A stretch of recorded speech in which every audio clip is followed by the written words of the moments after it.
क्या आप जानते हैं, एक राजा ने वैशाख मास के व्रत को हल्के में लिया और उसी रात उसका राजमहल शमशान जैसा सुनसान हो गया। और दूसरी तरफ एक निर्धन वृद्धा ने सिर्फ श्रद्धा से व्रत किया और उसके घर स्वयं भगवान प्रकट हुए। आज हम सुनेंगे वैशाख मास व्रत कथा का अध्याय 10, जहाँ अहंकार का अंत हुआ और भक्ति की विजय हुई। वीडियो को अंत तक जरूर देखिएगा, क्योंकि अंत में मिलेगा एक ऐसा संदेश जो आपकी किस्मत बदल सकता है। जय श्री हरि। आप सभी का स्वागत है हमारे इस पावन कथा श्रृंखला में। आज हम आपको सुनाने जा रहे हैं कैसे वैशाख मास में किए गए स्नान, दान और व्रत से जीवन के कष्ट दूर होते हैं। लेकिन अध्याय 10 में कथा का एक ऐसा मोड़ भी है जहाँ परीक्षा श्रद्धा की परिणाम है चमत्कार का। देखते हैं कथा प्रारंभ करके। राजा का अभिमान। एक नगर में एक पापी राजा राज्य करता था। धन, वैभव, सेना, किसी चीज की कमी नहीं थी। राजा राजपुरोहितों ने कहा, महाराज, वैशाख मास का स्नान और व्रत अवश्य कीजिए, इससे आपके राज्य में सुख समृद्धि बनी रहेगी। राजा हंस पड़ा, मेरे पास सब कुछ है, मुझे किसी व्रत की आवश्यकता नहीं। यह सुनकर दरबार मौन हो गया, क्योंकि जहाँ धर्म का अपमान होता है वहाँ से लक्ष्मी धीरे धीरे विदा हो जाती है। उसी रात आकाश में काले बादल छा गए। महल की दीपमालाएं एक एक करके बुझने लगी।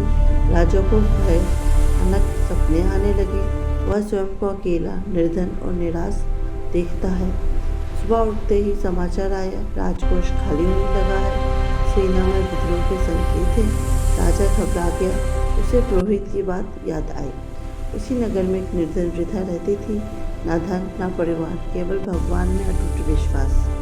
वैशाख मास आया तो उसने संकल्प लिया, मैं प्रतिदिन नदी स्नान करूंगी, तुलसी को जल अर्पित करूंगी और बन पड़ेगा तो दान करूंगी। उसके पास दान देने को केवल एक मुट्ठी चावल था, लेकिन भावना शुद्ध थी। एक दिन उसके द्वार पर एक साधु आए। वृद्धा ने वही अंतिम चावल उन्हें अर्पित कर दिए। साधु मुस्कुराए और आशीर्वाद देकर चले गए। उसी रात वृद्धा के आंगन में एक दिव्य प्रकाश फैल गया। साक्षात श्री हरि का आशीर्वाद उसे प्राप्त हुआ। उसके जीवन में सुख शांति का संचार हो गया। राजा समझ चुका था, अहंकार ने उसे अंधा बना दिया था। वह स्वयं नदी तट पर गया, वैशाख मास का स्नान किया, व्रत रखा, दान दिए और दूसरे राज्य में समधर्म की स्थापना का संकल्प लिया। धीरे धीरे राज्य की स्थिति सुधरने लगी, विद्रोह शांत हुआ, राजकोष भरने लगा। राजा ने सार्वजनिक रूप से स्वीकार किया कि धन और शक्ति से नहीं, भक्ति और विनम्रता से ही राज्य चलता है। इस कथा से हमें यह शिक्षा मिलती है कि वैशाख मास में किया गया छोटा सा भी पुण्य कर्म महान फल देता है। दान की मात्रा नहीं, भावना महत्वपूर्ण है। अहंकार का अंत निश्चित है।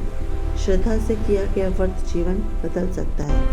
यदि आपको यह कथा प्रेरणादायक लगी तो वीडियो को लाइक करें, कमेंट लिखें, जय श्री हरि, और चैनल को सब्सक्राइब जरूर करें, ताकि वैशाख मास व्रत कथा के अगले अध्याय आपसे छूटे नहीं। अगले अध्याय में हम जानेंगे क्या हुआ जब पूरे राज्य ने मिलकर वैशाख मास का महत्व का व्रत किया और व्रत जाना। तब तक के लिए जय श्री हरि।